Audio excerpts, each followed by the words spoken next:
This is the future.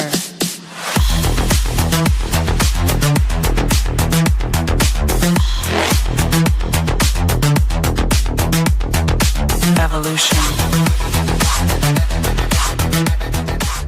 The Crossing Realms Conference launches September 19th and 20th and will dock in Richmond, Missouri. This is already being called the event of the year, folks.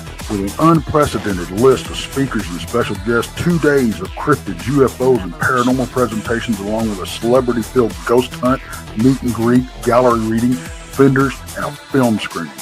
This promises to be both educational and fun.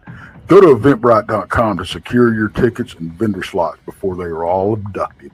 They're going fast.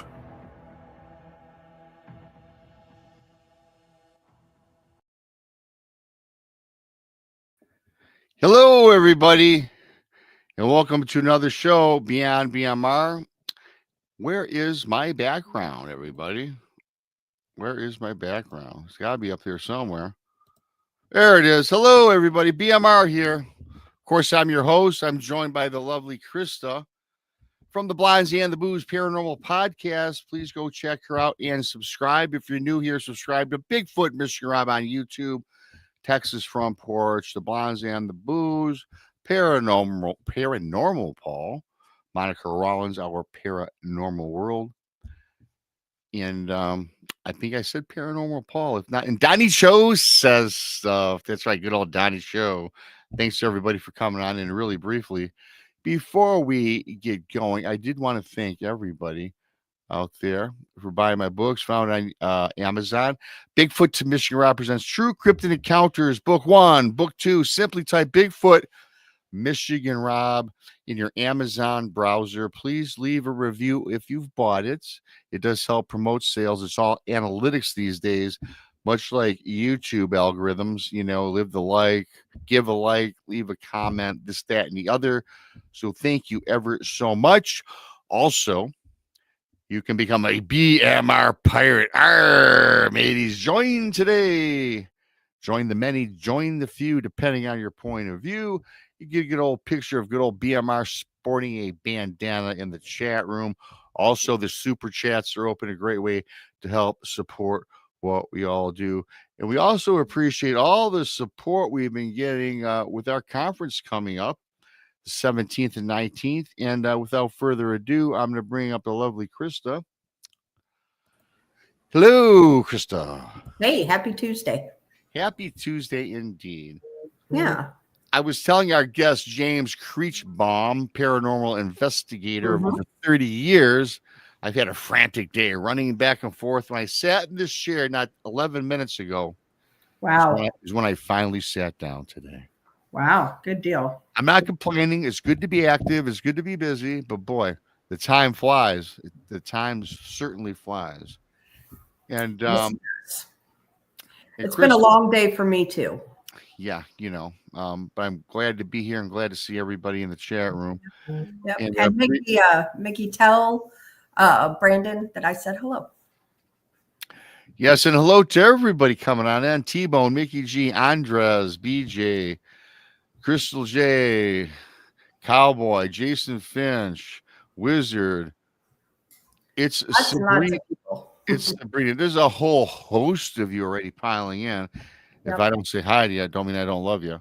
Thank you for coming on in. We do appreciate you. And really briefly, we got that conference right around the corner, it seems. I'm not going to wish the summer away. I know, but it's coming up quick. Well, it is coming up like gangbusters. I know, right? It really is. Today's June. Yeah, it's June 10th. The conference is September 19th. I love my summer, but I'm looking so forward to this. We got the ghost hunt. We added another venue. We're having the special Tex mysterious party on Thursday. Ooh. No, it's Texas secret party. Texas secret party. Yes. Okay. We'll leave it at that, but thank you for the promo. Yep.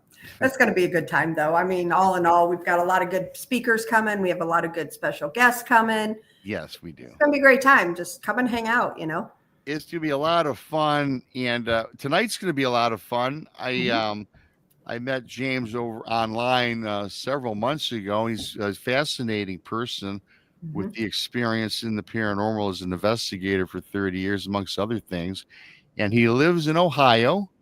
Cool. Yeah, I'm a Wolverine, but when you come on my show, I'll give you a passing grade as a Buckeye. So, Jim, I'm going to bring you up, buddy. Hey, how's it going, man? Hey, you live in that state we call up north. We don't even mention the name. Oh, God. Yeah, up north. I know you do.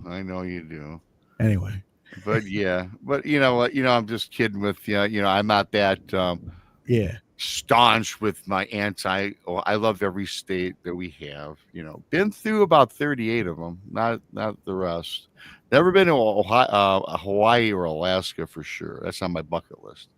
Same with me. They've done that on the list. So thanks for taking your time out today. I do appreciate it. I'm pretty excited to have you on. After talking with you several months ago and everything else. And this show, we talk paranormal, we talk cryptids, we talk alien, we talk missing civilizations. We cover everything.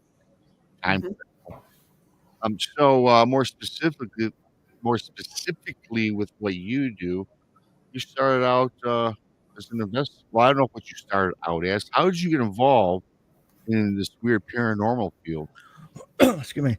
Well, since a young child, probably about 3.5, that's when I really started, because every day I would play with this little Native American kid outside every day.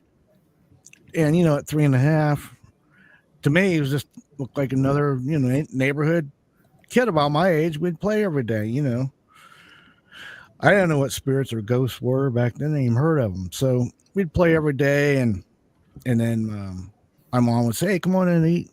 So I'd go and eat, and I'd always say, "Hey, you want to come in and eat lunch with me?" And he'd say, "No, I don't want to go in your house."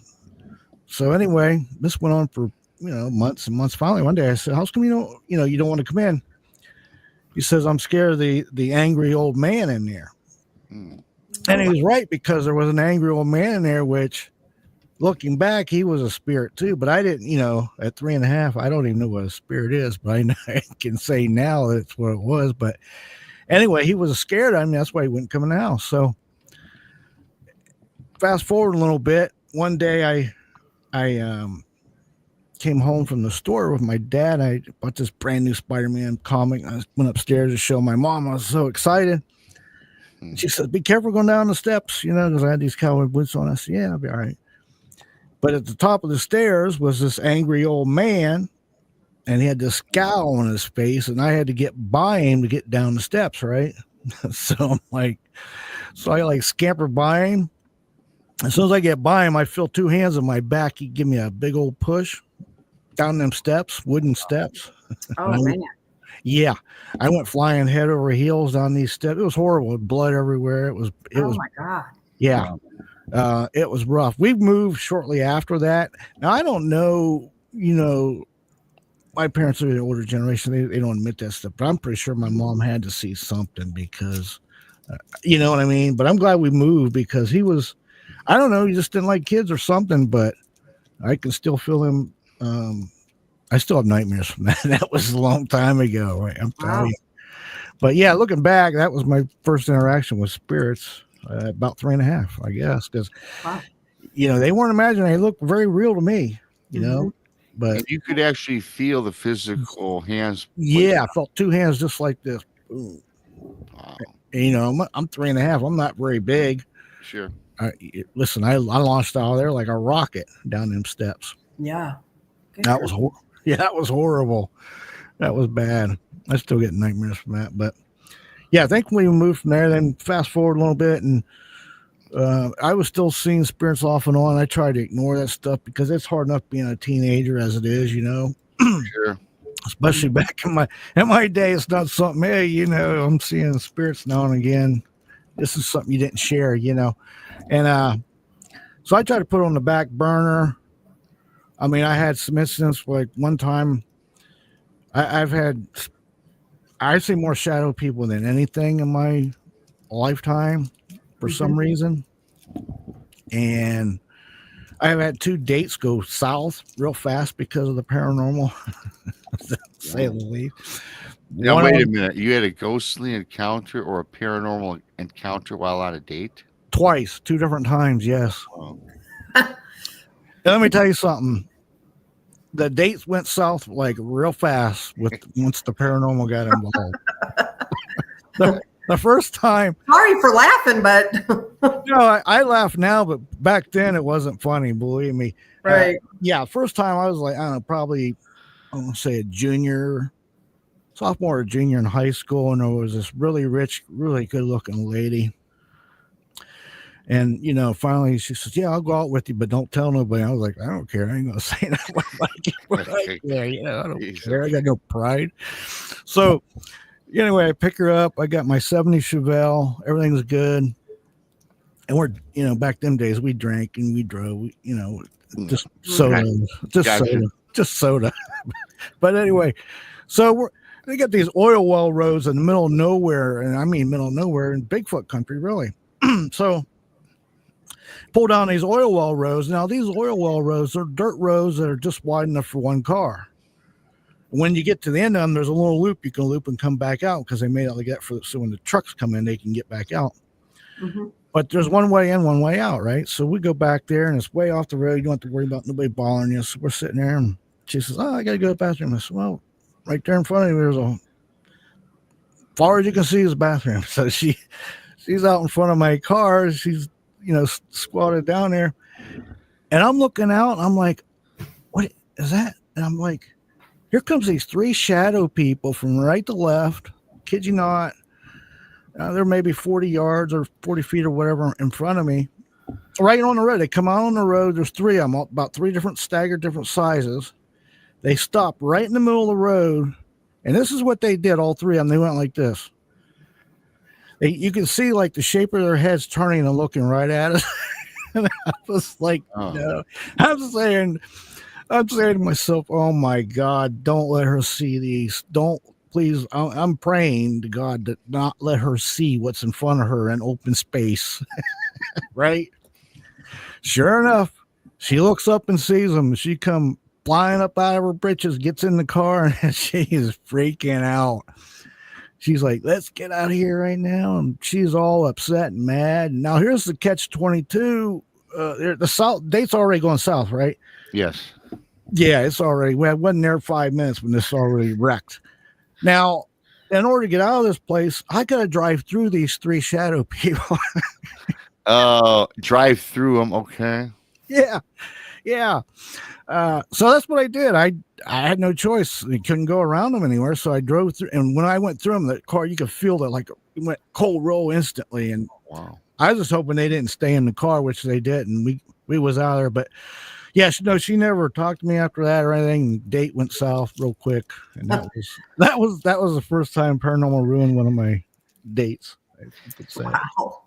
Yeah, that's crazy. Yeah, I look back and laugh now. Man, I was upset at the time. I was like, "Come on!" It took me a long time to get that date lined up. It took you a long time, and it's just maybe it wasn't meant to be, and the spirits knew it. Wasn't meant to be. Nope. Yeah.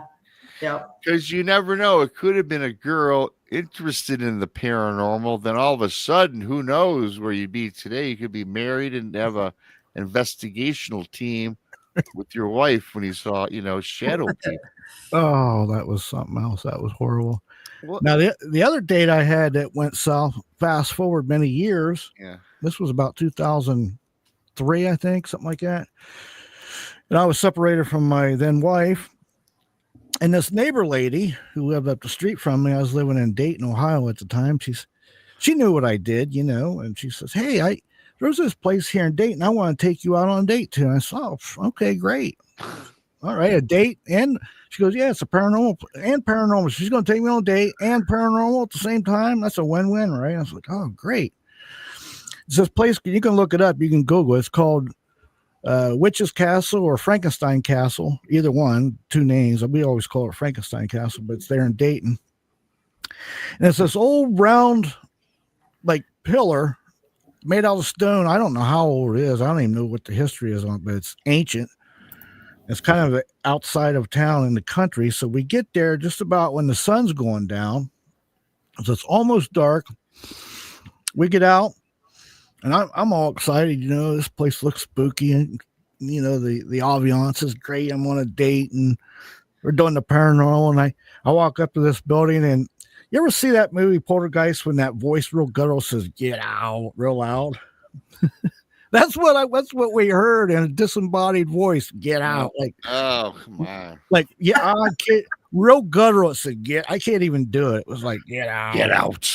Oh my God, I was blown away. I was like, wow. I turned around to ask her if she heard it. Tires were spinning. She was gone. She heard it. She was in the car and spinning out, leaving. Okay. She left me there. She Oh God. left me. Okay. Wow. Left me. It was her idea to go on this date, take me to this place.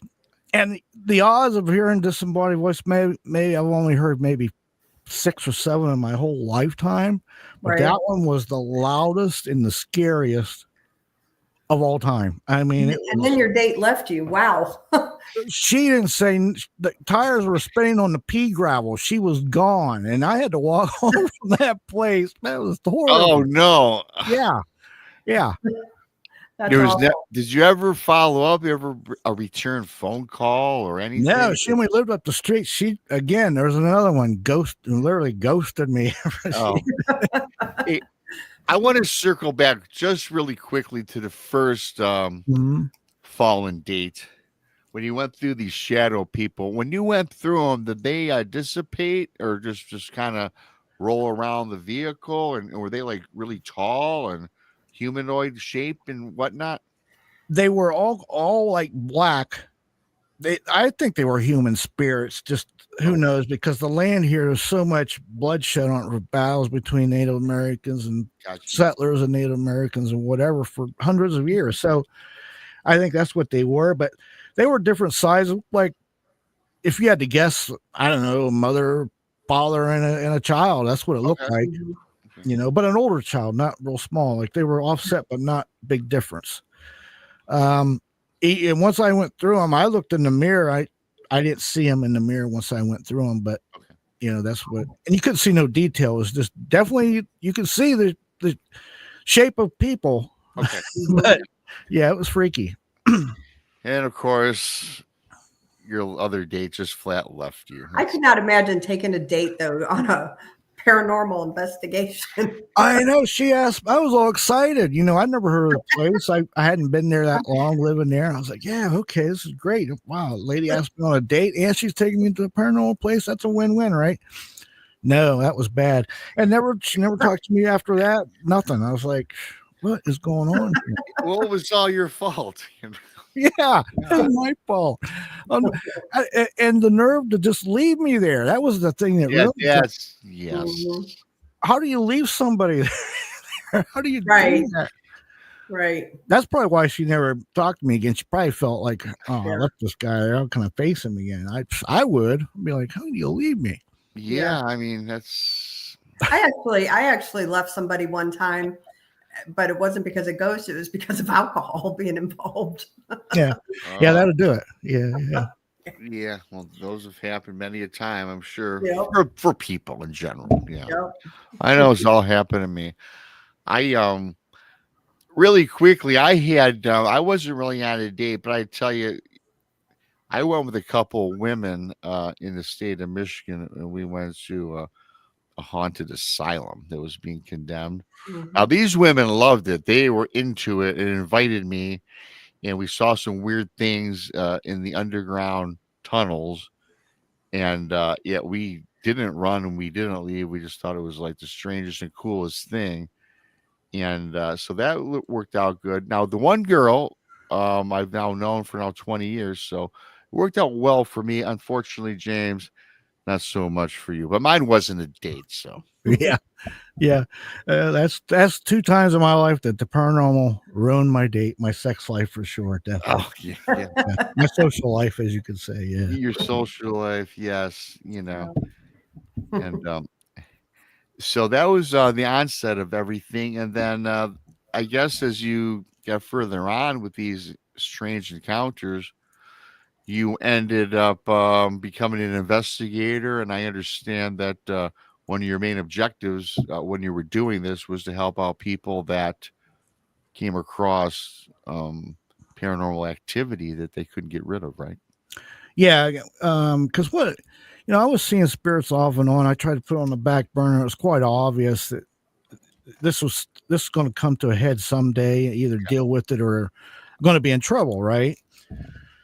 So, but I always studied demonology and everything I could study for many years, and so now I'm about 22 or 3, and I was about ready to move to the East Coast.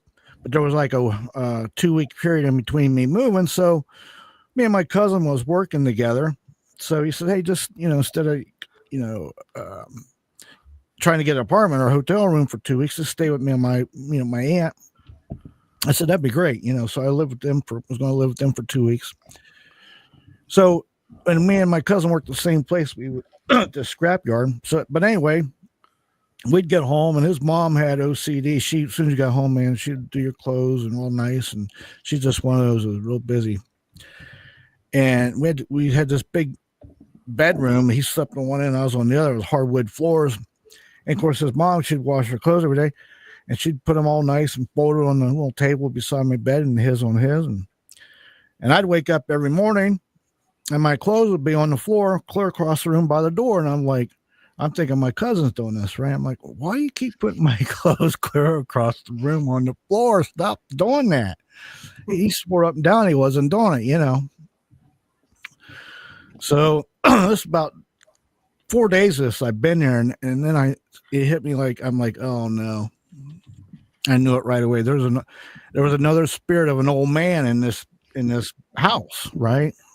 I could feel it. I could never seen him, but I knew. I just feel he was like a spirit of an old man in this house. Just came over me. That's what I felt. And every night we'd get home, my cousin, once he ate and got cleaned up, he would go. We lived upstairs apartment, and directly below was his girlfriend. They lived down directly below our bedroom, and he would go down there all night until about time for him to go to bed. And he'd hang out with her right directly below our bedroom. So this stuff went on for about a week, and I knew what was going on. Trying to ignore this stuff was happening. So I tell my aunt, good night. I was going to go to bed about 11 o'clock. I just lay down. I turn the lights off. It's pitch dark in the room. Now my cousin's right directly below me with his girlfriend. Remember, we got this old oak hardwood floor. Mm-hmm. Now I just closed my eyes and just lay down. And this is I'm going to paint you a picture of what I heard. You ever see them giant stainless steel pots that are huge like this? I mean, big around. Yeah. Mhm. Imagine one of those full of a bunch of other stainless steel pots, right? Okay. And you take that and you slam it down on that hardwood floor right beside you in bed. That is what I heard. Okay. Wow. Okay. Listen, I want to tell you what, I don't know how I didn't hit the ceiling, because I thought my soul was leaving my body when that hit. That was so startling. I mean, to tell you what, I come flying up out of that bed. It sounded like something blew. That was loud. Can you imagine the sound that would make? My aunt come running in the room. She thought something blew up. My cousin come running up the stairs because it's right above him, Mm-hmm. They all come running in. I'm like, I'm beside myself, like, what was that? And not one thing out of place. Like, there was nothing. And we were all freaking out. There's nothing out of place that could account for that loud noise. Now, that was one of the most freakiest things ever. I don't know how you explain that, but that was weird. Okay. And I told my cousin, my aunt, I said, look, I can't live here no more. I couldn't sleep. Something was always bothering me, and it came to a head. So I had to get out of there, but that was unbelievable. I don't know how to explain that noise, but it was mind blowing, scary. It spooked me.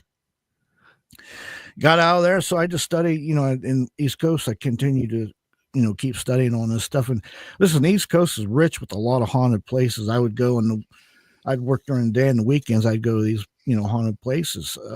and I would go by myself, which you should never do. I'll tell you, don't do that. Don't ever do that. But I did. This back in the 80s and 90s. Things were different. Yeah. But yeah, and then I would help people with paranormal problems because let's face it, if you got something in your house, you bring something home, or you do something to call something in, you don't even know it, even if it's unbeknownst to you, who are you going to call? It's not like there's a listing in the phone book back then or whatever. It's like, so there was very few people helping people, and everything was on the down low anyway in those days, really. Yeah. So I had all that knowledge. So I helped people with these issues for many years. And then I retired in 2019 from boots on the ground helping people, but I try to teach people if they need to know anything about how to do certain things. But seeing a lot of stuff in those years of helping people, believe me, some mind-blowing things. Before we get into a little bit of that, because I'd love to hear that. So with Krista, I have a question. And Krista and I kind of always dabble in this, and a bunch of our other people that we speak with on a daily basis. Why do you think that some people always seem to attract the paranormal or ghosts or spirits, or it even could be cryptids? Because I personally think a lot of these things are related and they come full circle at a point. Why do you think you've had all these experiences and perhaps your friend Bobby has never seen anything? Why do you think that is? Well, what I think is some people are a little more in tune with things, or just like me. I've been told by a lot of different psychics and stuff that I'm like a light to a moth, like like a beacon to the spirit. They would say sometimes. Okay. Some people are just like that. I think you're just more, you stick out more to spirits or paranormal than other people. So I think some people do. I think that's just what happens. Why? What causes that? I don't know. But I can see a pattern in that being true with just my experiences and other people's experiences and research I've done. But again, what causes it? I don't know. Other than that. I personally, I think like some people, are open to it more, or even some people like have abilities. So they have a light bulb like on their head and it shines and the other side can see that. Yeah. Yeah. Kind of like a beacon of the night. Yeah. Right. Yeah. And I think that's definitely what's going on with me from age 3.5 on, because just different places I'd be, I would see something and be like, try to ignore it. And why am I seeing this? And, it makes you scratch your head. It does make you scratch your head, but you bring up a pretty good point too about a couple things with the variety of people I've spoken with and Krista, Brandy. I experienced ghosts at an early age as well, as early as 5, I think it was 5 or 6. And I will tell you that throughout my entire life, I've always seen ghosts. I've seen shadow people. I've seen ghosts. I didn't even come across a Bigfoot, and I wasn't looking for Bigfoot. He wasn't on the radar until 2018. But I must tell you, I had 15, 20 experiences with the paranormal, mostly apparitions and shadow people. Sure. And it just seemed to follow me. And I never investigated it. I just thought I was weird, I guess. And I never really told anybody, right? Until I had an experience in 2018 and I started doing a deep dive. And I'm here today talking with all you lovely people. I mean, I think it starts at an early age, though. And I could be wrong. This is because that's my experience. Well, I've also noticed in my research, people are more, the odds of people picking up or seeing things or having interactions with paranormal happens more between the ages of 1 and 7 to 8. After that, you start losing, I think, some of the abilities, or you getting dulled down from society, or what I'm trying to say, where you don't see as much. Yes. On some people, but some people it doesn't matter. You still see them or whatever. But I think that's what happens as a whole, if that makes any sense. I think so, especially when we get older. Some of us are going to school. Some of us are getting jobs. You hit the dating scene. In some cases, it's not so fortunate. And then you go to college and you get a job, you get married, and You're just so busy that you're tuning all this out. And it might be around you, but you're oblivious to it. I think that happens more than people might think. Agreed. Yeah, there's a lot going on at all times. It's just some people see it more, experience it more, and again, I think some people attract it more than others. I also believe too. I've got a real big belief in, if something happens and you acknowledge it, then it picks up. If you ignore it or you don't see it, and maybe that's some people just don't, they're oblivious to it, as you said, so things aren't as active, maybe. Right. And I just have people ask me all the time, hey, I want to get into paranormal, and I always tell everybody, don't get in, let it go, don't do it, but a lot of people say, oh, I get bored and I want to investigate my own home. I say, listen, don't investigate your own home, because it kind of touches on what you just said. Agreed. If it's not broke, don't fix it. And here's the thing: if you're trying to do get EVPs, you are, even if it's unbeknownst to you, you are inviting these things into your life, even though that's not your intentions. That's how these spirits or whatever's out there is going to see it. If you open up a line of discussion with them, you are inviting them into your life. And if it's something that's not very good, well, now you're going to have to deal with it, maybe. Right. I agree. Oh. Yeah, I've done the paranormal for a long time too, and we think alike. that's what's going on in my world as I've researched and investigated anyway. Yeah. I should say. That's really a great point you bring up about don't investigate your own house, because if you did and you found some things about your own home and then weird things start happening, you probably be moving from home to home every 4 or 5 years, right? Yeah. I mean, depending how intense it was. Right. That's right. Listen, I've been on many cases. Not a lot, but many, where people kind of same scenario. They were just kind of bored, want to investigate their own house, or they bought a piece of equipment, want to try it in their own house. And sometimes things lay dormant. Things can lay dormant, but guess what? By you doing that, you just woke it up, or you were the catalyst that got it to get moving, or whatever.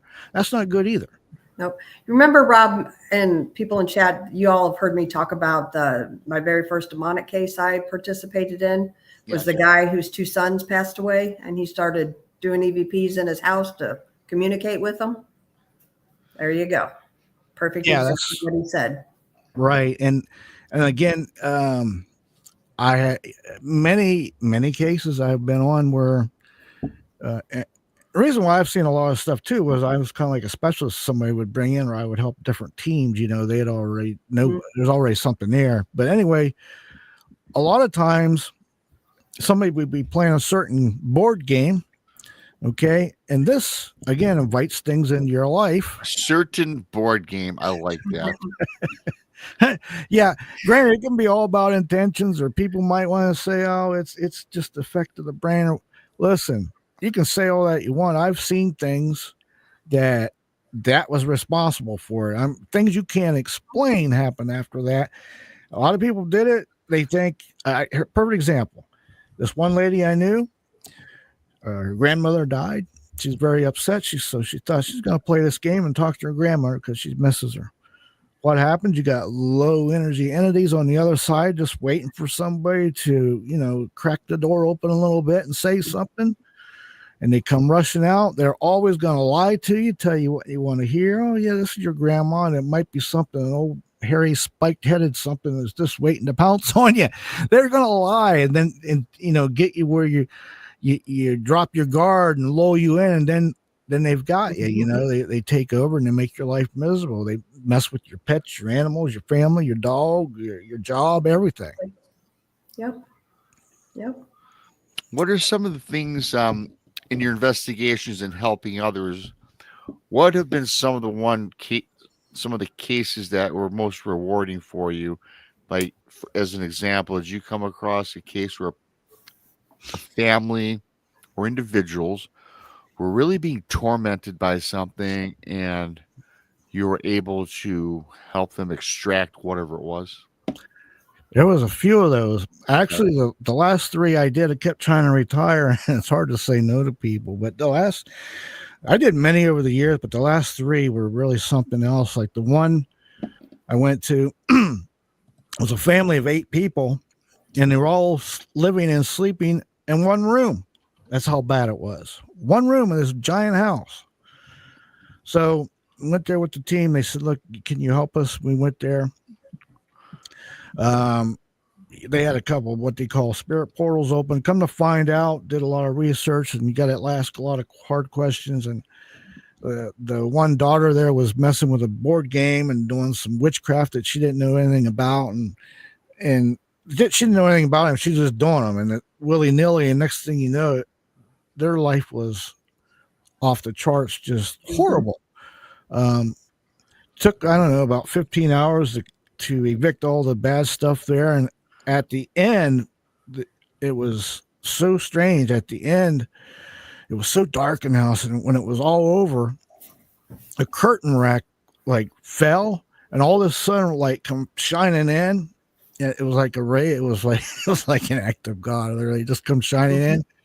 And the family started crying. It was all happy, but that one hit hard. That one, you could feel that one. They was so happy that it finally got gone out of there. But, and the problem is with these things, like I got to keep the people, like, you got to make sure they don't do what they did to begin with again, they bring something in there because you just can't come in and get the stuff out all the time. You got to not do what you did to begin with to get this stuff in there. But that was a good one. It was good after that. Another one that was very memorable. The next case after that one, this guy kept seeing shadow people, and he was being tormented for most of his life. And he's been married 20 years to the same woman, and she goes, and they told me he thinks he's partially getting possessed or has this attachment or something going on. So I'm asking him questions, and here to come to find out, he was about 17. Him and his friend went to this one building. They had the Devil's Bible or something along those lines, and they were reading whole verses and things out of it, and spells and rituals. They just willy-nilly reading this stuff, and come to find out, something must attach to him from that, because his whole life been pretty much just miserable, tortured, right?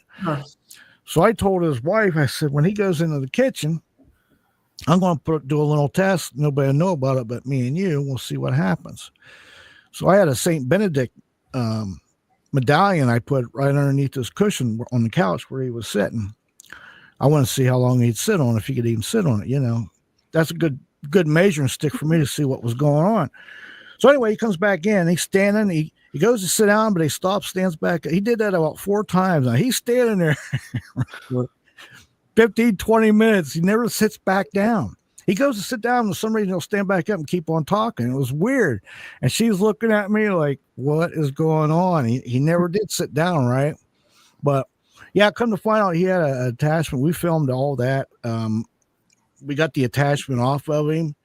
And I told him, I said, when this attachment comes off of you, you're going to know it, because you're going to feel either lightheaded, you might faint, you might be dizzy, you might be sick, and definitely you're going to be sleeping for the next 2 days afterwards. I mean, you really feel these things been on you for 20 years getting off of you. I mean, it really is taking a lot out of you. Sure enough, man, he got wobbly leg and come off. And 2 days later, his wife sent me a picture of him. It was like night and day. What he looked before during the investigation 2 days later was incredible. How it was mind blowing what he looked like before and after. It was just mind blowing. And the other thing about that investigation,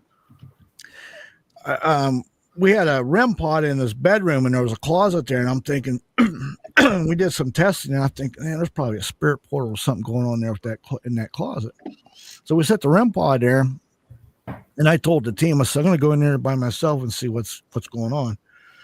So I go in there, and up on the wall was, for lack of better words, another shadow person about 7 foot tall against the wall. And this shadow person, it's got his arms down to the side and it's shaking real fast. And I hear this like real deep guttural growl, like I can't even do it.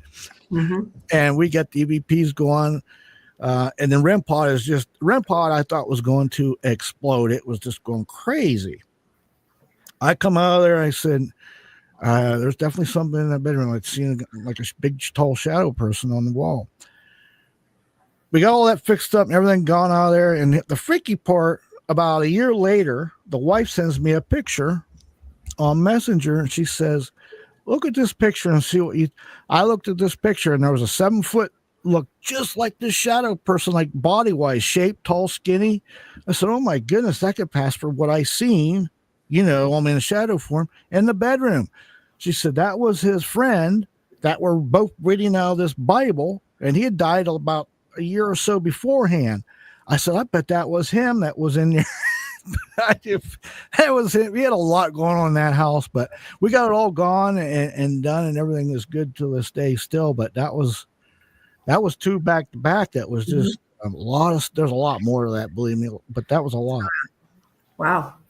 What are your beliefs about, you talked about, like people doing the board and stuff, bringing entities in, and BMR and Brandy and Monica and myself, we've on the late night show, we've talked about like a welcome mat, that's inviting, we feel that it's inviting something in, and what are your thoughts on things like that?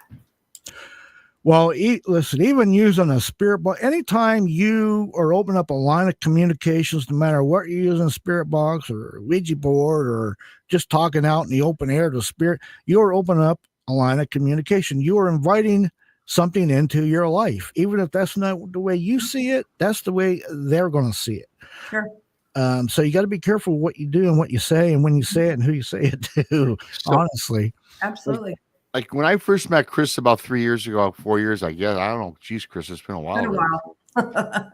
She always taught me about, I never really, the intent thing. She hammers, even today, JC, James, intent, Rob. It's always about intentions. Yeah. And I know that like the back of my hand now.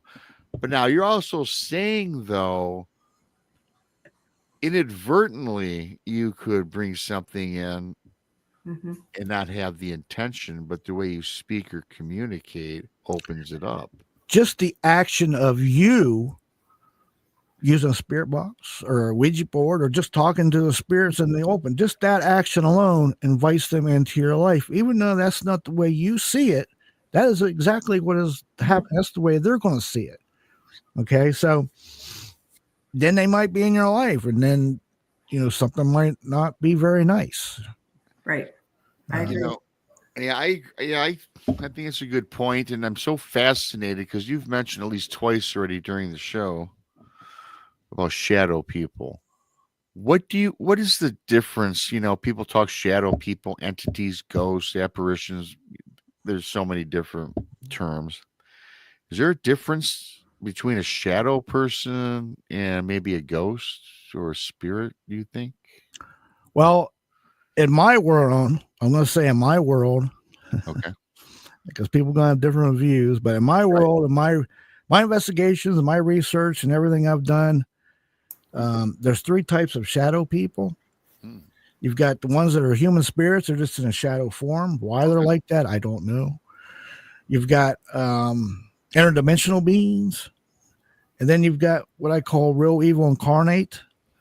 The key is to discern which category they fall into. Okay. Not all shadow people are bad.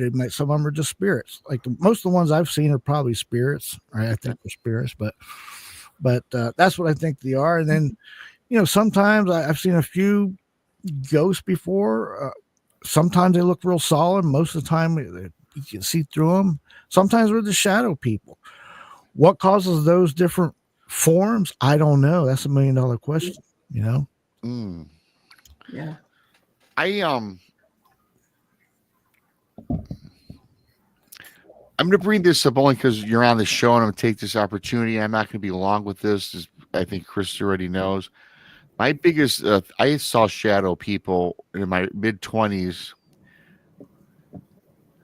with my first, well, my only wife, my ex-wife today, right? And long story short, everybody's heard it. I don't want to bore the people that have heard this. I collected all these trinkets from all these secondhand stores, thrift shops, antique shops.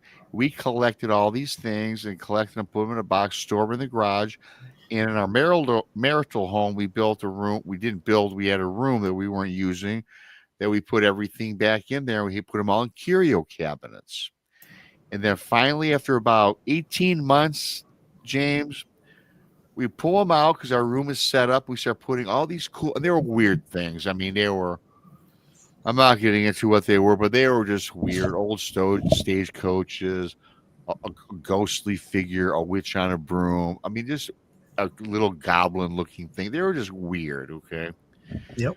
And as soon as the room was set up, within a week, everything in my life started getting a little negative. The wife was doing crappy on her job. She was losing customers. She was a very good salesperson too, mind you. But all of a sudden, she went in this rut. A few people that we knew in the family got really ill. My job at the time that I was working was not so hot either. And my wife and I seemed to distance from each other for whatever the reason. And then one night I'm sitting about maybe 3 weeks into it. I'm sitting in one of our rooms and we can blacken out this room where it's just totally pitch black. And in the darkness of the darkness, a image of a shadow person emerged, superseding the darkness of the room, if that makes any sense to you. Oh, yeah. And it was from the ground to the ceiling, and it was wide, and it was huge, and it terrified me. And I've seen it several times, and then even during the day now, I would see shadows in my house at the corners of my eyes. So this went on for a while. I finally had to tell my wife, "You're thinking I'm crazy, but I've been seeing these crazy things." And she goes, "Oh my God, Rob, I've been seeing," and then she explained exactly what I was seeing. She'd been saying it too, but much like myself, didn't want to share that. So we finally did. And a few days later, I get home late from work, and there's some woman in the house, and I guess she was a psychic medium or something or the other. I can't remember. And we're walking through the house, and as soon as this lady got into the room where the trinkets or the artifacts were, whatever you want to call them, were, she immediately got a chill, a cold feeling, said the source was in the house. At the time, I'm younger. I'm like 26, 27. I say, "Thank you for the information. Here's your $50," and I scooted her out the door. But the things still happened, and my wife says, "Get rid of that stuff." I put it all in boxes, got rid of it, put it in the garage. And almost immediately, never saw the shadow people. Life got better. The wife and I got back to how we were as a couple. Everything was great. Following spring, I'm in the garage, and I put all this stuff. I didn't throw it out, James. I put it in the garage in the corner. I'm doing some spring cleaning. And I open the garage door. I'm in there 20 minutes, and guess what emerges on the back wall of the garage? Yeah. That shadow person. And I call out the wife. She sees nothing, and then she hangs out with me for 10, 15 minutes. It reappears. I took all the stuff. I would do it differently today from what I know today. I took all the stuff, and I took it to the local dump and just threw it there and got rid of it. Which I probably put that voodoo on somebody else, I imagine. But, hey. You bring me to my next field of operations that I also would find and remove and evict haunted objects or spirits from objects. Also, yes, believe me. They had that show, The Haunted Collector, from my buddy Johnny Zaffis, but I was doing that stuff same as him years ago. Listen, and it doesn't have to be an old object, it can be something new, but if somebody's really liked it, they can attach to it, because I buy and sell antiques for the last 35, 40 years. So you got to have a feel for it. You can feel, if something don't feel right, I always say, leave it sit, don't bring it home. But out of all the stuff that always notorious for having some kind of a spirit attachment to it, an object, Mirrors were the worst. Always were the worst. I had 5 haunted mirrors in my garage at one time out of a house. But yeah, I don't want to put them back in the garbage. Then somebody's going to bring that problem home. Yeah, I know. But yeah, haunted objects is definitely, in my world, that's a thing. Things can attach to objects. So yeah, you can bring something home like you did, Rob, and spirit attached to it. Next thing you know, you're experiencing stuff. You have problems.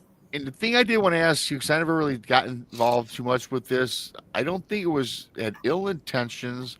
However, though, when we brought him into the house, there was a negativity about the house with work, and me and the wife were kind of not getting along, So I'm wondering if that had anything to do with it. That's the only thing I wonder now that I think about it. Well, these spirits, negative, they will cause a rift between you or your wife. But if there's already a rift where you're having going through a rough patch into your marriage or whatever, it's going to latch on to that. It's going to feed onto it. It's going to make it even worse if it can.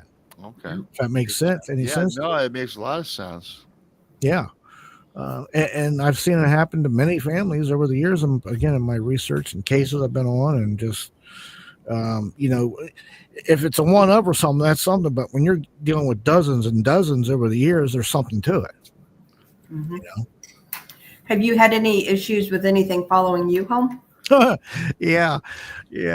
I'm pretty good about it now. And my place is warded up like the Winchester's bunker there on the Winchester show. I'm pretty safe here. But yes, I've had things. If anybody tells you you never had nothing follow you home and you're an investigator, then you haven't investigated enough or something. No matter how safe you are or how, things happen. I let my guard down one time and I had something attached to me for about a week, and I got it off of me, and I could, man, it was like I feel like $1 million once it got off me. But yeah, it's and I had something happen to me one other time. Something followed me home. Same thing. I let my guard down. You gotta protect yourself before, during, and after when you go into these places. All this stuff. Listen, especially when you're in the field of helping people get rid of bad things, there's stuff that forget that. So they're just waiting for you to drop your guard, and they're going to pounce. So yeah, it's happened. And then you got to take procedures to get rid of it, and you don't want that to happen again. But yeah, another time I had real nasty spirit. It killed my phone. Like my phone went from 75% down to 0, like instantly. I was looking at my phone and it went 0 instantly, killed it.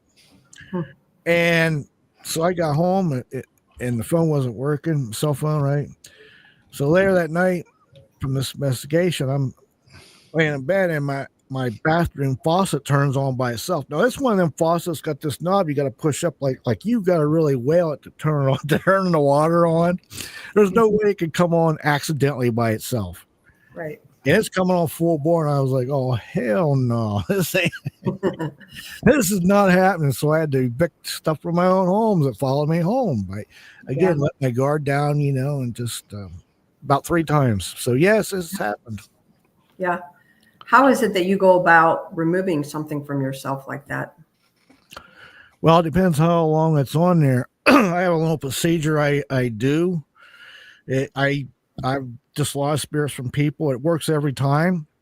The only issue is once the spirit is dislodged from you, they don't all cross over. So if wherever you're doing it at, if you're doing it in your house, you need to do a cleansing of your house to get it out of your home or get it moved on, or else it's going to be bouncing around your house. So you don't want that. But there's a procedure I do that gets rid of these things from people, from me or whoever. But yeah, it works.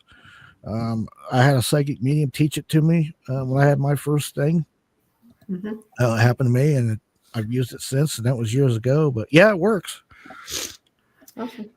You mentioned you studied demonology. So has the lovely Krista. Was that back when you were in your 20s? And if you don't mind me asking, who'd you study under?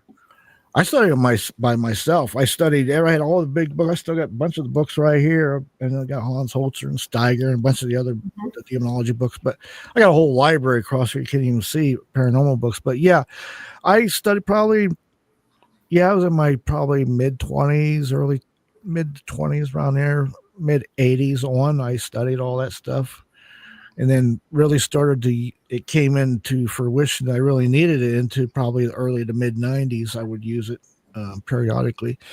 Like I say, I was on the East Coast. A lot of stuff going on the East Coast. A lot of haunted places. Seeing a lot of stuff over there too. Yeah, I was going to ask you because in the beginning it was like entities and ghost spirits, and then I wonder. I guess this kind of goes hand in hand. I was going to ask why you made the jump. Okay, you got the ghosts, the entities, you've seen things. Your date was wrecked, and then you made that jump. You just want to advance your knowledge, so you just said, "Hey, you know what? There's got to be some association with the demonic realm." Well, I'd studied so much, I've seen so much, and that I knew that I had pretty much like a call. I knew how I could help people that needed help. Okay. And and I was thinking it'd be a travesty not to use this knowledge to help some people and not to not help them. Sometimes it's more evil to not help people if you know how than to help them. Yeah. So, I mean, that's what I did for years, and it takes a lot out of you. That's why in 2019, it was just time to hang the boots on the ground up from helping people. Cause it takes a lot out of you. Like it would take me a week, 10 days, sometimes 2 weeks to recoup, depending on what all I've done or went through in a house, because it depends how bad something's there, how much is there. It takes a piece of you, man. It eats away at you. Mm-hmm. It really does. And it's not free. It costs to do these things. Absolutely. And before we move on really quickly, I want to thank T-Bone for gifting 5 new pirate members. Arr, mateys. Thank you, T-Bone, 5 new pirates. And also Joe 2 Pops from Canada for your awesome super chat. I do appreciate you guys. Not expected, always appreciated. So, James, what's one of the scariest events throughout your years, 20s, 30s, 40s, whatever, that you've come across in this field? Oh, my goodness. I've seen so much. Let's see. Let me think. Well, the last case I was on, I'll tell you this one, because it's fresh in my mind. Okay, this house was having a lot of problems. This family lived in this home for 20 years. Nothing wrong. Everything was great. Then something started happening. It got worse and worse. So for the next 5 years, their life was crazy hell. The son, who was autistic, but about 35, but he had like the mentality of maybe a 12-year-old, sweet guy, but he's basically, like 12, he's 35. But he is being terrorized and seeing bad things. They got a little Shih Tzu dog. This stuff there is mimicking their dog. It was mimicking their son, mimicking the husband to the wife and the wife to the husband. They would think that was the wife coming into the room and it wasn't her, and vice versa. I mean, off the chart stuff was going on. Now, remember, they don't even know nothing about the paranormal. Then all of a sudden, for 20 years, then all of a sudden, same house, off the charts. Okay, so something's going on there. Now, the team that I help and go with every once in a while, they said, look, can you come help us in this place? And she told me a scenario. And she even said they've had 3 other teams there and 2 priests over 5 years, and nothing seems to be getting rid of this stuff. They're at their last straw. They don't know what to do, So I go there. This house was pretty mind-blowing, the stuff that was going on. I mean, there was a crucifix on the wall above the bed. It went flying all over by the door, across the bed. It's just a lot of stuff going on there. Come to find out, I had to do a lot of research, and here's what happened. The son, this is what caused everything. He was playing video games online with some very shady, bad people, and they would tell him to recite things. They'd say, like, hey, we'll play with you online, say these few lines, having him recite, stuff out of like Devil's Bible and stuff. He's saying rituals and things, that incantations and inviting things in. He don't know no better. You know what I'm saying? Sure. But it took a lot of research and questioning to get to this detective work to find out what was going on. This is what caused it. So now this been terrorizing. Now, yeah, they called 3 other teams in. That just made it worse. Okay. And then they called 2 different priests in over a 5-year period. You can bring the Pope in yourself, but if he doesn't know how or doesn't look or find spirit portals, you can do whatever you want in another 2 weeks or a month. That spirit portal's still there. These bad stuff's still going to keep coming on in. Mm-hmm. Only now they've got a little vengeance on their mind because you tried to get rid of them. You get what I'm saying? Yeah. Right. So anyway, that's something else we would do. We would find spirit portals and close them. Wow. Yeah. This house had 8 different portals on the land and inside the house, 8 of them. Wow. There was a happen. Lucky God, there was a Reiki master with me on this case that was a sister of the founder of this team. And that's the kind of person you need really to do help. But it took, even with her and the team helping, it took 26 straight hours to get rid of everything that was there and close everything. But the scariest point came when we had to go in the attic. And now the attic was above the kitchen. And the only way to get in this attic, you had to go outside and take a ladder and get on this roof. It was about a 45-degree slant. And he had a screw gun take this, fiberboard off the entrance. So I'm already having vision something's going to push us. Wouldn't take much of a push to push us off this roof, and it's already mad because I've done chased him up into this attic. So anyway, he takes this roof, this, piece of fiberboard off. So now we're going to go in. He goes, don't worry. There's 2 light bulbs in there. You got a pull switch. He reaches to turn the pull switch on. He doesn't touch the pull switch. The bulb blows up. Okay. He didn't turn it on. He didn't even touch the light. The bulb blew up on its own. Okay. Now that's a red flag. If you're ever anywhere and a light bulb just blows up and you're about to turn it on, that is a red flag. Oh yeah. That was freaky. That bulb blew up. And thank God he didn't freak out. He goes, oh no, he's still worried. There was another bulb at the other end of the attic. Now here's the problem with this attic. It's got these like 2x8s about a foot apart, but in between the 2x8s, there's nothing. There's like, drywall ceiling. If you step on it, you're going to end up down in the kitchen. So you got to walk on these 2x8s in pitch dark. So I'm behind him. We're shuffling on these 2x8s. He's going to turn on this light. So as he turns this light on, it's got like this fine insulation in between these 2x8s. It looked like a little tornado. It came up like this nasty thing. I seen it. He's seen it too. He only seen the back of it. He's seen it too. This thing had like spikes coming out all over its head. Something like that. One guy in that, Hellraiser. Something like that. Only the spikes weren't nails. They were like fatter, and they whales or something, or okay. They were all over it, but they were like wider than a nail, like that wide. And they were like spiky. Now he only seen the back end. I seen the face of it. To this day, I still see that face. You can't unsee that stuff. But it come up like a little tornado, come up like that, and went down and out this little gap between where the roof come down and the boards come out. It was like, oh my goodness. I said, did you see that? Yeah, I just seen the back of it. I was like, I'm glad he didn't see the face because he might have freaked out and fell through the kitchen. That was incredible. Pretty scary. Now I seen another thing about 2 years before that. And this one was in Parma, Ohio. This house was having all kind of issues. Got all taken care of. It was so bad there that I took a humidifier. Mm-hmm. When something was real bad, I'd take a humidifier and fill it clear up with holy water and turn it on and let it run. Okay. Oh, you put holy water in a humidifier? Yeah, fire it up and let it run, Okay, that's a good idea. But anyways, yeah. Yeah, when something was real bad, that's what I would do. I would take a humidifier and fill it with holy water and crank it up. So anyway, get down to it, and we're at the last place. I know there's something in this.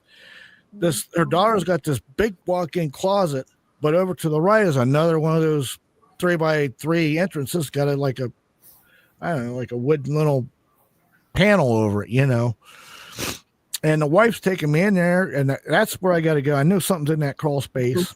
That's the last place left. I got to get in there. So she goes, yeah, here it is. And she goes to reach for the board to move it, and the board flew off by itself. And she's freaking out. I hold myself back, and I just told her, look, that was just a draft.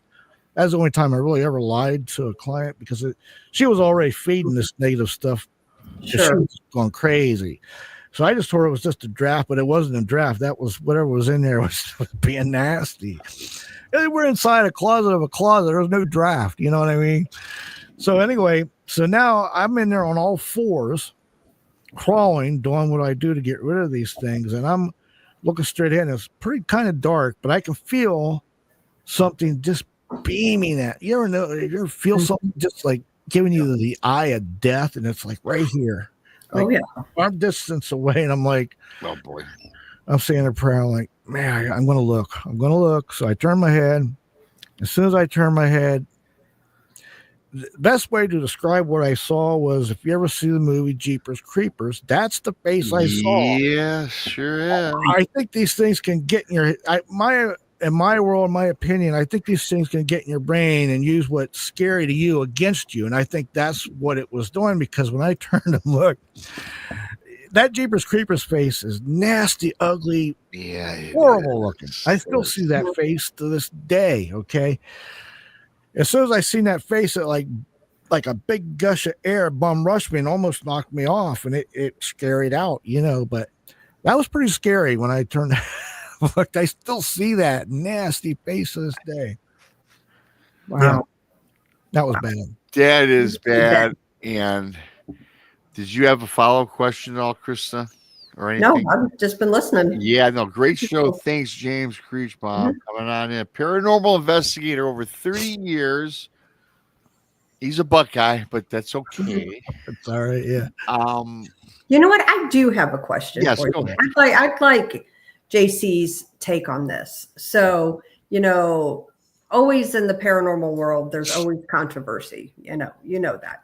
Oh yeah. So the latest thing that I've been reading about is Annabelle touring.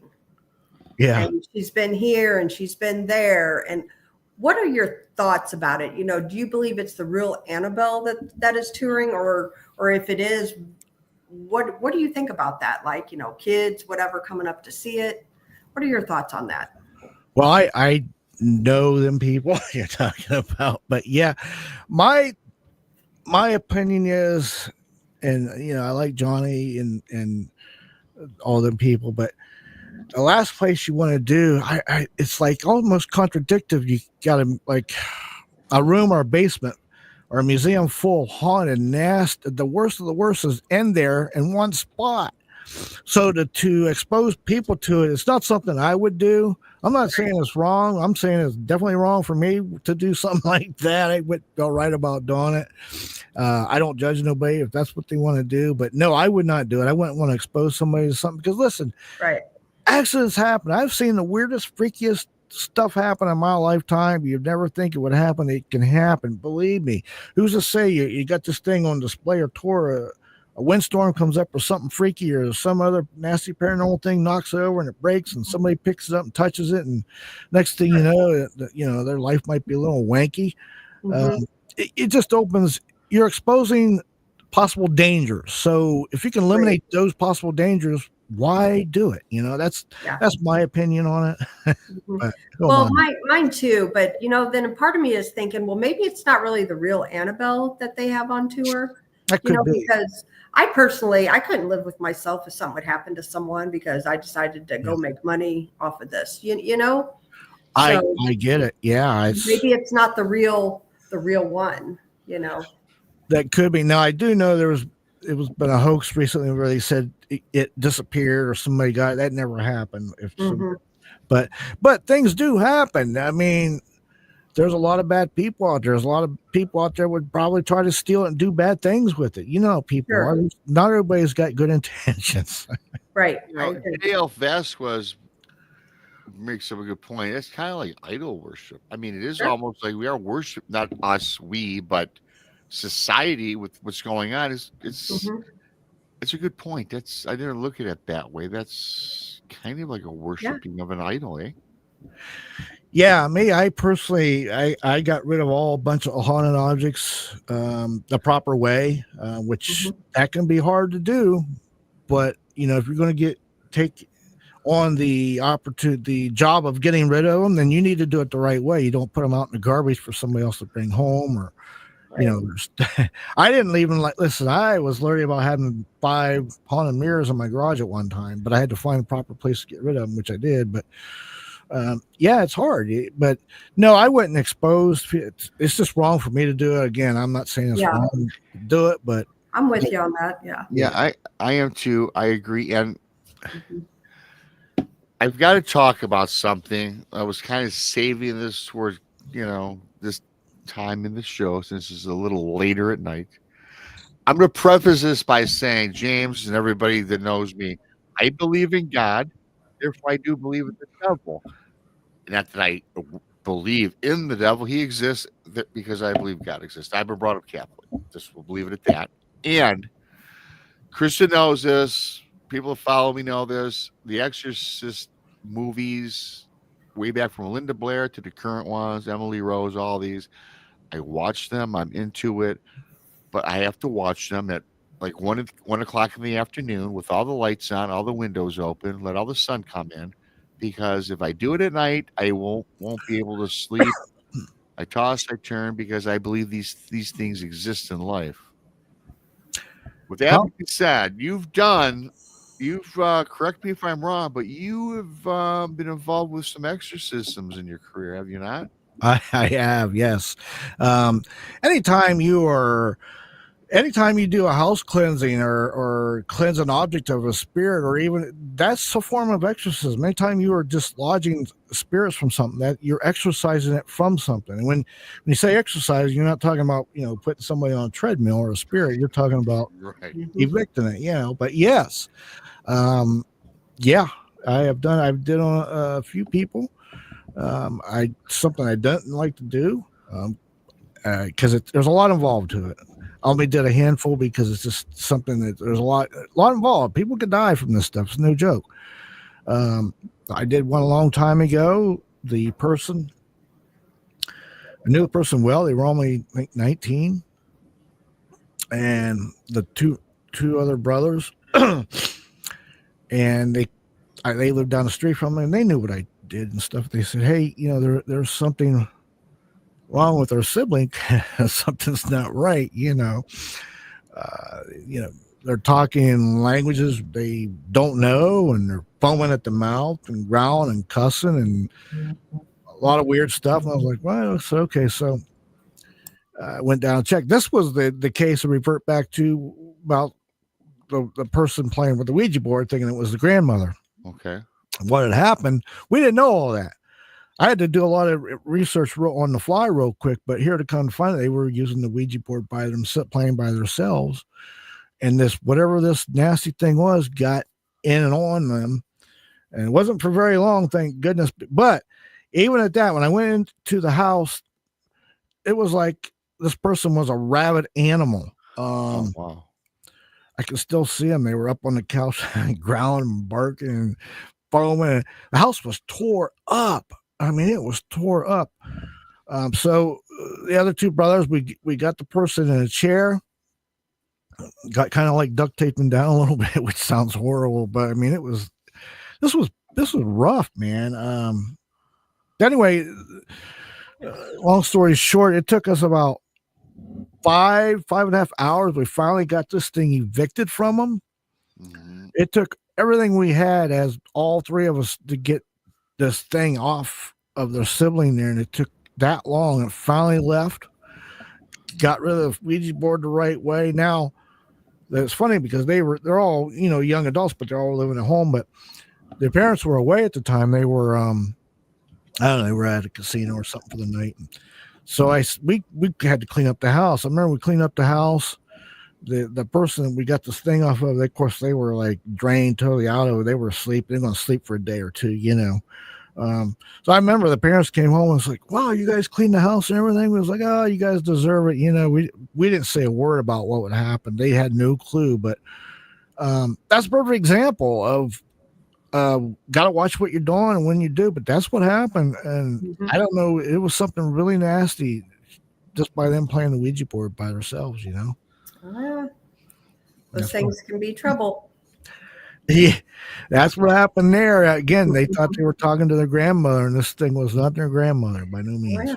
Well, that's another thing, though. I don't care if I don't use the word expert, but if you're a professional and you do these things or a novice, a lot of times we're tricked into things. We believe we have the intent. We want to go in on this investigation.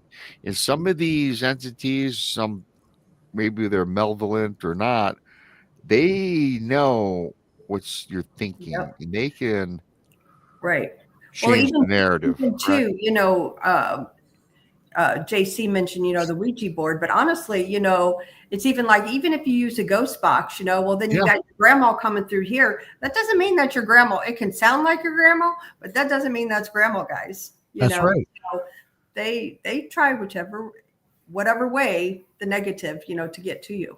I always compare the spirit box and ghost boxes to, like, today we have a cell phone to those, to where years ago you had the old dial-up phone compared to a Ouija board. It's just a modern day. Sure. Any tool you use to set up a line of communication with the spirits, you are inviting them into your life by using them. Absolutely. Yeah. This past weekend, the only time that I really investigate is on private cases. And I will, I'm on a paranormal team, and we hold events at haunted locations and things like that. And this weekend, we went to Missouri State Penitentiary. Oh boy. We held an event there, and I was in the women's prison for 3 hours, and I had to teach people how to use dowsing rods and the pendulum. So I did several sessions with the pendulum, but man, I'll tell you what, like I said my prayers, did my cleansing, the whole 9 yards before, during, and after for those 3 hours, because I knew what I was opening myself up to. Yes. However, you just got to stay vigilant in that stuff. Whatever your higher power is, you need to use it before, during, and after, for sure. Because even if it doesn't get you this time, eventually, if you don't do it, something is going to get you. That's right. Agreed. I like what you said, JC, because there are billions of people in the world. We all have different belief systems. And if we're dealing with the demonic, let's just say, and they always say about go to your higher power, which I like using, because some people frankly don't believe in God. So if you don't believe in that, you refer back to whatever your belief is to help you through the situation. Yeah. And, it can't go on a case helping somebody that might be Hindu or Jewish and using Catholic ways or vice versa. You get what I'm saying? You got to use. Yes. And if I don't have the knowledge to help them with it, I will try to find somebody that can, depending on their belief system or whatever their higher power may be. Agreed. So I got to ask you this. I've always seen it in the movies. And again, when it comes to these things, I read up on things, watch things. Is it true that to fully exorcise a demon, because I know you talked about, which is a good point you made earlier, because you're excising things all the time. When you bring up the word exorcism or excising, it doesn't necessarily mean you're eradicating yourself or an object of evil. It could be anything. But is it true, though, that the only way to get rid of pure evil in such a case of a possessed person, to get the name, as we've seen in the movies and I've read books, to get the name of the demon that is inside or taking over the body or the soul of the person? That is the best way, yes. If you can get the name, once you get, listen, that's a process. That might take days. This isn't like the movies where it's one and done. I mean, one of the most famous cases in the world around the turn of the century took 27 sessions. I mean, it's nothing like that. But yes, it's a process. And you got to, first of all, you got to make sure that something like that they've got to see medical people and physical medical people, because you got to eliminate everything else before you get to that step, honestly.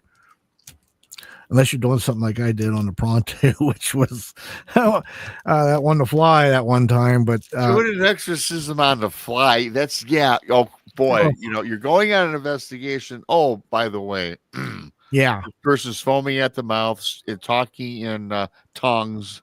yeah, And you're like, this is more than I bargained for. yeah. That was a bunch. That changed all their lives that day. But everything was good after that. Thank goodness. And I always would follow up with the people because the paranormal is a lot like being a drug addict. Because I'm going to tell you something: people get addicted to the paranormal. They get addicted to it. Yeah. They do, and they'll do things they shouldn't do because they get bored and get addicted to it. And that's bad. It is, and you got to try to not. I would never be in it at all. I had no desire for anything with paranormal, but I just knew I could help people for many years, so I did. Other than that, I'm good without it. Believe me. Yeah. And I think there's also something that just dawned on me that is, if you are addicted to the paranormal and ghost hunting, or hell, it could be cryptid research. As we stated a little bit earlier in the show, these beings, if you want to call them, they're smarter than you think, right? They know. And if they know that you have this this addiction, because you want to find out all these things and get answers, you could open up yourself to something because something that's evil is lurking and they take advantage of you. Yeah. Very true. This stuff's there's always stuff around. They're just waiting for an opportunity. Yes, opportunists. And they're patient. Oh yeah, because you got to remember, just because the way you experience time and life and daily, it may not be like that. 3 hours or a day might be a second to them. You get what I'm saying? It might their time. There is no time for them. And I've also documentation and many research where some of these things, especially these demons, got to be careful what you're taking pictures of and watching videos of, because very well-known exorcist that I'm friends with, he had one come out of a video that his team investigated to see if it needed something for him to come in and exercise. While he's watching the video, a past video, this thing comes out of the video and attacked him. Wow. So, Man, right. I got to tell you, because I was just told this maybe last year or something like this, that I was having these certain weird things happening, and someone had told me that if you're watching a YouTube video or a movie, or you got your phone listening to a podcast, or you find something really creepy that you want to listen to, and if all of a sudden during the show, whatever it is you're watching, gibberish words and language you do not understand starts being presented and vocalized over your television, let's say, okay, and you don't know what it is, a lot of times those are like certain incantations, and these are things that if you don't understand it, that can actually transmit into your home.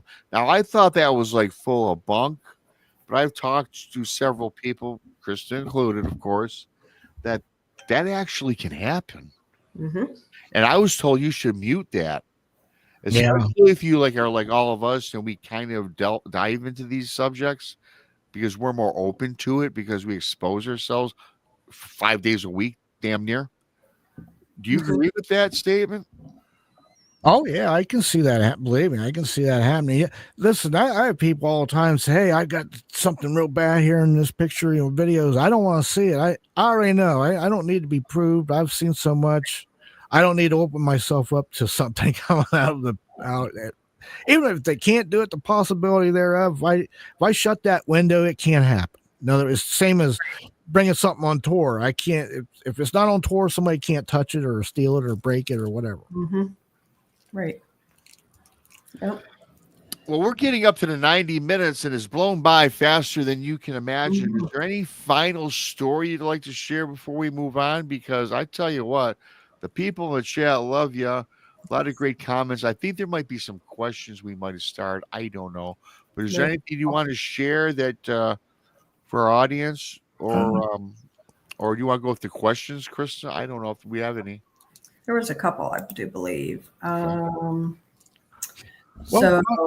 find the question, and then I can tell you about the extremely haunted mirror I got rid of, which was a crazy story too. Okay, we can do that.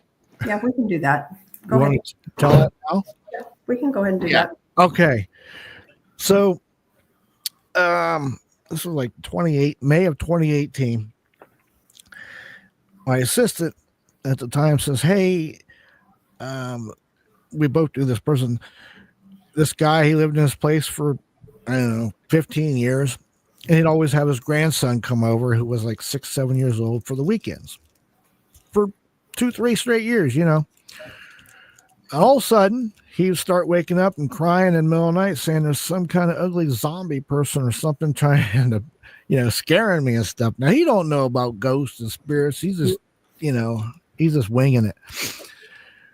And this went on and on. So they said, "Hey, can you come and take a look at, see what's going on?" I said, "Sure." So we go about 3 p.m, sunny summer day. We got 3 different cameras going and 3 different record or audio devices. We're going to film everything, me and my assistant. So we get into the house. I walk into the one room, nothing. Everything feels fine, looks good. Go into the next room.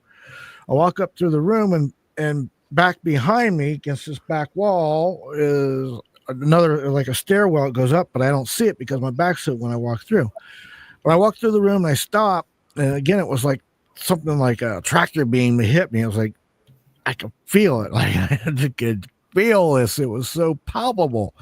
And I said to my assistant, forever turn around, I said, "What in the world is behind me? There's something back there that is not right." I mean, it's like just overwhelming. And she says, "The only thing I really see back here, when I haven't turned around yet, is maybe a big mirror." I said, "Okay." So I turn around and look, and there's this mirror about 3 foot by 4 foot, now about 3 by 3 maybe. And I was like, oh, as soon as I see it, I was like, bro, it was just like, it was incredible. Just the way it just felt horrible. And I'm like, find out where he got this mirror, right? So she calls the guy, and he here to come to find out. He got this mirror, true story. There was this hotel here in town that had been here for 50 years. They tore it down to build different stuff. But this mirror came out of a hotel room that absorbed 50 years of suicides and can you think of all the nasty things that goes on in a hotel room for 50 years? Imagine that. Yeah, I could only imagine. Imagine a mirror soaking all that negative stuff up for 50 years. Okay. Mm-hmm. That's what was hanging on his wall. So anyway, we formulated a plan. I was going to exercise this mirror best I can, or at least try to make it less able to attack us. And so the first thing I did was take this big giant black bag and put over it and try not to look straight into it while I'm trying to exercise it and cleanse it a little bit. So we got it ready to go. But here's the other thing. You can't just take a mirror like that. You got to get rid of it the proper way, which is either throw it in the ocean, burn it at 2,800 degrees, or bury it in consecrated ground. Well, option 1 and 2 is off. There's no oceans here in Ohio, and I didn't have access to 2,800 degrees. So that left option 3, consecrated ground. Now we had to find a cemetery that we can sneak into and dig a hole and bury this mirror, right? So I knew this cemetery was in the middle of nowhere in Bigfoot country, literally in the country. Yeah. So I'm like, okay, it's about a 10-mile drive out there.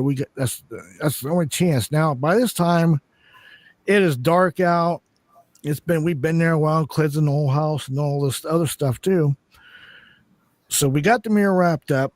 We got it in the vehicle. Now it's a 10-mile drive to this place. And the whole time, whatever is attached to this mirror is like messing with my mind, like making me see things and trying to distract me the whole time. Very hard. And it's like misting out and very foggy. It's like a scene right out of a movie. I was like, you couldn't write this stuff. So we get to this cemetery. Now we've got to go dig this hole real quick, 3 by 4 or 3 by 3, get this mirror down in it and bury it. and not be, hopefully a sheriff don't pull up or somebody come up and be like, hey, what are you doing out here? You know, at this time of night, digging a hole. Well, we're just burying a haunted mirror. They would, you know, put us in a nut house or arrest us or something, you know. So we got that going on against us too, right? So anyway, we finally get this thing, got it whole dug and buried. It was mind blowing. So now we're all done. I was like, oh, good. I said, you know what? We need to go back to the house just to make sure.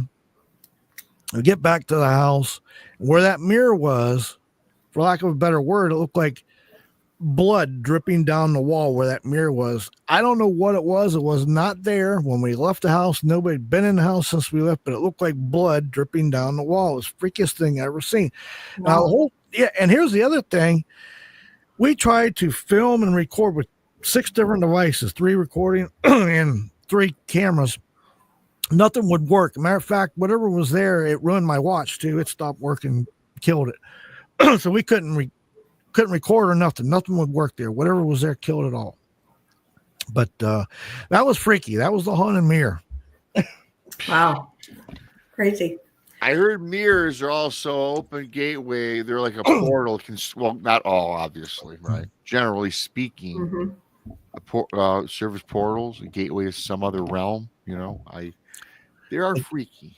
They can be. They can act as a portal. You should never face mirrors facing each other. Now, that can open a portal, but you know, don't freak out. I mean, it's like a lightning storm. You could get struck by lightning, but if you go out in the middle of a field, the odds go up. Same thing with mirrors. I mean, you got them facing each other, it may open a portal, it may not. Just the odds go way up if you got them facing each other, you know? Yep. Before I let you loose, this is something we'll have to talk about later, Chris. Jane, you know, when I told you earlier about those shadow people, in this home, the marital house, on the far back, Krista, oh my gosh, I'm just thinking, I never thought of this. The far back wall where I saw the first object, the entire wall, and it was an expansive wall. I can't give you the measurements. I forget. It was 24 by, whatever. It was long. It was big. That entire back wall was all glass and mirror. There you go. And that's where it came from. Wow. Yeah. Makes sense. Put that perspective, you know? Yeah. Maybe. Makes sense. That was part of it. It makes a lot of sense. This was a fantastic show, James. I really appreciate you coming on. I was looking forward to it, and you did certainly meet my expectations. You did a really great job. I'll have to have you back down the road because I know you probably got a lot more to share.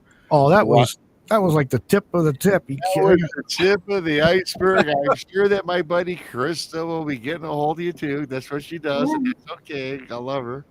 T-Bone, thank you for the 5 pirates. Joe, 2 pops for of course, the super chat. Love you guys. Love everybody in chat. All the people that don't come in chat, love you too. And all the people that watch later, watch the replays. Y'all y'all help make our channels across the boards grow. Without you guys, we would not be here. Any final thoughts? Anywhere we can find you if people want to ask you any questions, JC? Yeah, you can find me on. I'm easy to find on Facebook or TikTok or X, I guess you can say. And the strongest piece of advice I can give to anybody: don't bring any used mirrors in your house. You live by that, you'll be good. Yeah. Yes, guys. BMR is on Facebook. Rob Carr, ROBKAR, on Facebook, or Bigfoot Michigan Rob Facebook group. Bigfoot group. Thanks to LZL. I just seen that. Thank you, James, so much, man. I appreciate it. As I said, everybody hit that like button on the way out. Subscribe if you're new. I do appreciate that. I'm getting close. I was telling Krista, hopefully by midsummer I can hit that 6,000 sub mark. And Krista, you're getting close to 4,000 yourself. Thank you, guys. Please subscribe, like, and share. Awesome show, James. Thank you. Appreciate you. On that final note, I'm going to just find our little exit to promote our conference September 19th and 20th. James, I'll talk to you around the road. See ya. Thank you. Thank you. Bye-bye. Bye.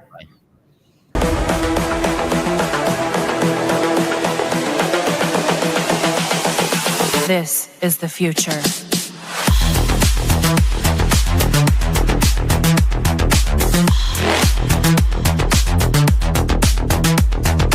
Evolution. The Crossing Realms Conference launches September 19th and 20th and will dock in Richmond, Missouri. This is already being called the event of the year, folks, with an unprecedented list of speakers and special guests, 2 days of cryptids, UFOs, and paranormal presentations, along with a celebrity-filled ghost hunt, meet and greet, gallery reading, vendors, and a film screening. This promises to be both educational and fun. Go to eventbrite.com to secure your tickets and vendor slots before they are all abducted. They're going fast.